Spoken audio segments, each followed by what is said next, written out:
Greetings and salutations and welcome to another video, and today I'm going to be getting into a little bit about the Nike Pegasus 37's. And now I am fully aware about the fact that I am very late to the party because these shoes have been out for almost a year now actually. The 38's are going to be out, it's rumored to be out this April if I'm not mistaken. But I would like to give a little bit of my personal review about these shoes because I've been wearing around these a lot. I've been wearing the 37's a lot, pretty much for my daily training runs. I've logged about 1,000 kilometers, which is not too much, but still more than enough to give you guys a review about how I felt during my runs, and just a simple review of what I think about these shoes. And at the end of the video, I'm going to be getting into a little bit of why I think you should consider getting the Pegasus 37's over the 38's when they come out, because of some reasons that I'm going to be getting into. So stick around for that until the end of the video, and let's get into the review. Now, to give you guys a little bit of introduction about the Nike Pegasus line, for those of you guys don't know, the Pegasus line of the Nike running shoe lineup is, the Pegasus line is like the very neutral shoe that everybody wears for everyday training. You can pretty much do any training. If you were to only have one shoe, this is the shoe that Nike recommends you to buy. And this is the 37th version of it, the 37th iteration. That means there has been 36 shoes out before this shoe came out.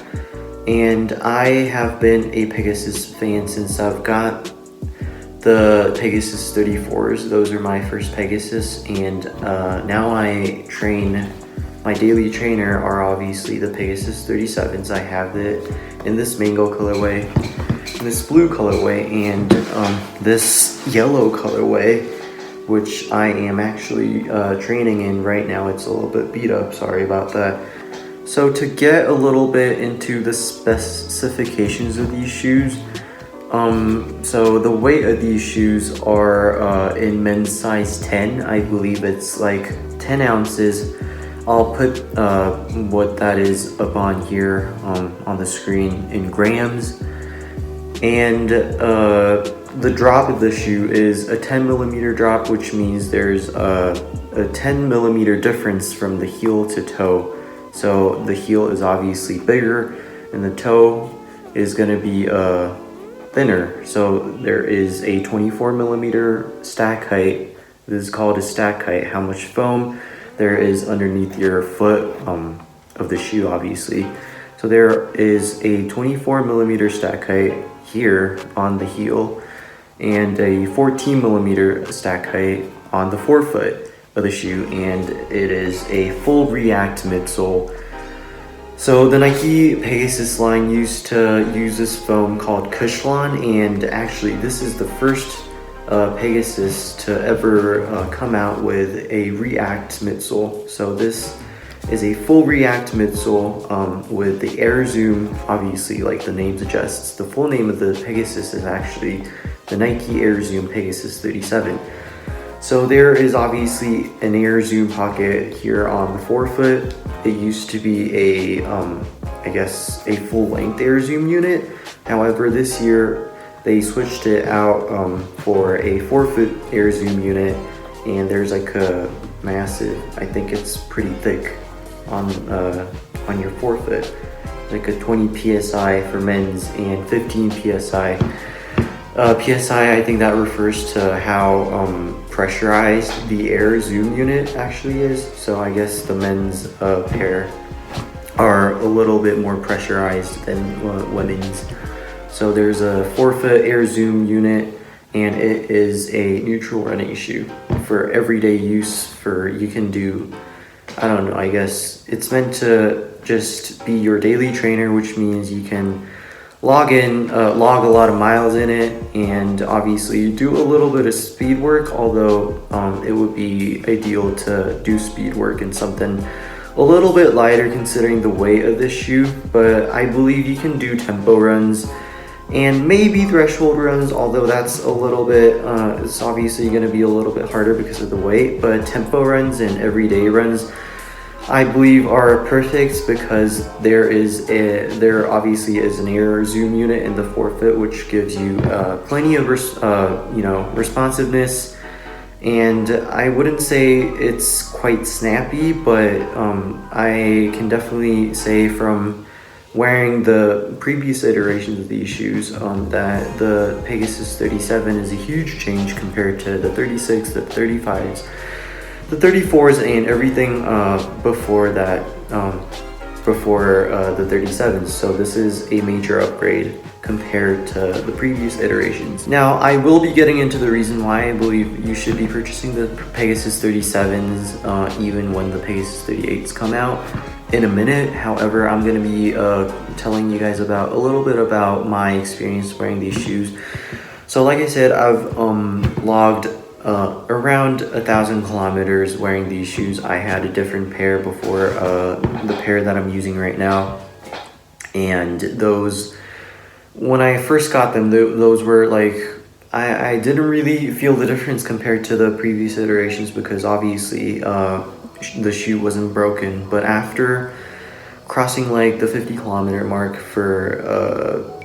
after running about 50 kilometers in them, I felt a stark difference, and I could definitely feel the difference in the midsole because they swapped the Cushlon out for the React midsole, and I could tell the difference in terms of responsiveness and just the energy return in general from the foam that I was getting every time I ran, basically. And I've done tempo runs, long runs, just everyday easy runs, recovery runs, every type of runs in asphalt, concrete, as well as dirt, while the time that I was running here in Kenya, that I've been running here in Kenya. And I can say that these performed great in all kinds of surfaces because the tread pattern here didn't really change much over time, but it seems like there's enough rubber that it grips well, but not too much rubber that it doesn't increase the weight by too much. So I think that is a huge plus in terms of people who are considering to get a daily trainer, because daily trainers are supposed to be versatile and you should be able to wear them every day in pretty much any surface, and you should be good to go just to run, do any kinds of run that you intend, and just pretty much lace them up and get out the door and be able to enjoy your run. And these do the job, really well, and I would probably give a score at around 8 to 9 out of 10 considering the price tag of $120.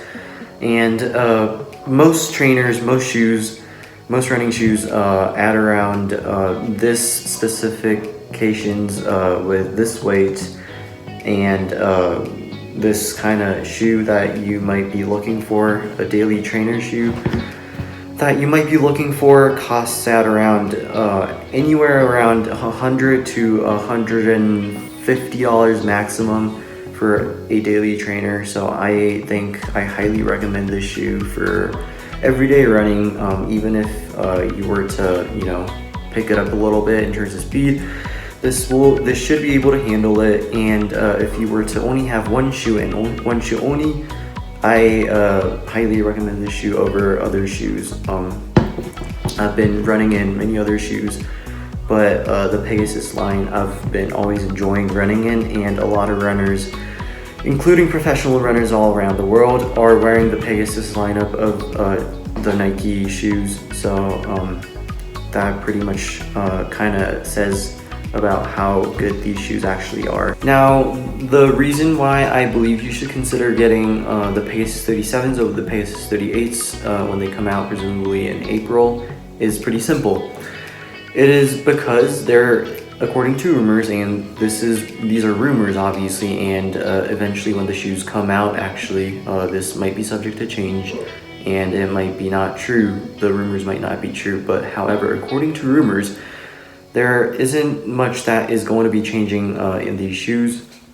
There's a fly. But there isn't much that's going to be changing in these shoes. The only thing that is rumored to change is the upper of the shoe, which I am completely fine with the upper of the Pegasus 37s because they are breathable. They don't give me any hot spots, and the lockdown is great, and I don't really have any complaints. I don't know, everybody might be different. Everybody's feet are different. So if you tried out the Pegasus 37s and you didn't like the upper, maybe that might be the reason why you might want to upgrade to the newer versions, which is the Pegasus 38's. However, other than that, the stack height of the midsole is pretty much rumored to be the same drop, same heel to toe drop, same stack height, same material of the midsole, which is React, and the same airbag that is going to be on the forefoot of the shoe. So pretty much the performance of the shoe isn't going to be changed or altered in any way if they're going to be using the same midsole. So in my opinion, and in conclusion, to sum things up, if you didn't have any problems with the upper of the Pegasus 37s, then you might be doing yourself a favor by getting the Pegasus 37s when the 38s come out, and saving a ton of cash, because the new version, which is the 38s, when they come out, they're probably going to be $120 or something around that, because they always have been. So when the 38s come out, if you get the 37s, they're going to be a lot cheaper, even on the Nike's official website and in a lot of third-party stores, online stores, and in stores that you can actually go to and buy shoes, offline stores, basically. So that is basically the reason why I think you might be doing yourself a favor by, if you didn't have any problems again with the 37s, then pretty much you're getting the same performance out of the 38s, which is the new versions. So why not get the 37s, which you enjoyed, and save yourself some money. So that is pretty much the reason why I think you should get the 37s if you didn't have any problems with it, with the upper especially, and just skip the 38s because they're pretty much going to be the same in terms of performance. So that is pretty much it for this video. That was a little bit of a review about the Pegasus 37s, my personal review and my opinions, and why I think you should consider getting the Pegasus 37s even when the Pegasus 38s come out later this year. And yeah, if you guys enjoyed the video, please give it a thumbs up. If you guys didn't enjoy it, then I guess give it a thumbs down. Leave any comments down below in the comment section, and stick around for more videos, and I'll catch you guys in the next one.